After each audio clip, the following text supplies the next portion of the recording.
ముంబై నటి కేసుపై వైసీపీ నేత పేర్ని నాని సంచలన వ్యాఖ్యలు చేశారు. ఆ కేసులో నిందితుడితో తమ పార్టీకి సంబంధం లేదని తెలిపారు. కొంతమంది అధికారులపై కేసులు పెట్టేందుకు చేస్తున్న డ్రామాగా అభివర్ణించారు. మహిళను అడ్డం పెట్టుకుని కొంతమంది ఐపీఎస్ను టార్గెట్ చేస్తారని ధ్వజమెత్తారు. ముంబై నటి కేసు అంతా డ్రామాగా కొట్టిపారేశారు.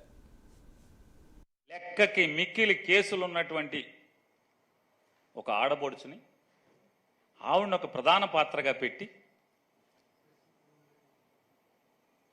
ఇక్కడ కొంతమంది పోలీస్ అధికారుల మీద తప్పుడు కేసులు బనాయించే ప్రయత్నంలో భాగమే మనం 4 రోజులు 5 రోజులుగా చూస్తున్నటువంటి డ్రామా ఇది.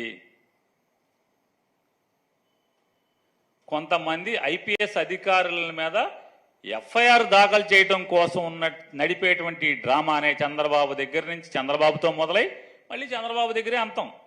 ఆయనే గెలుతాడు.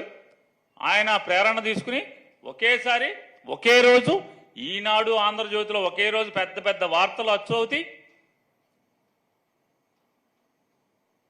2014లో నామినేషన్ వేసి వెళ్ళిపోయినటువంటి ఒక ఆయన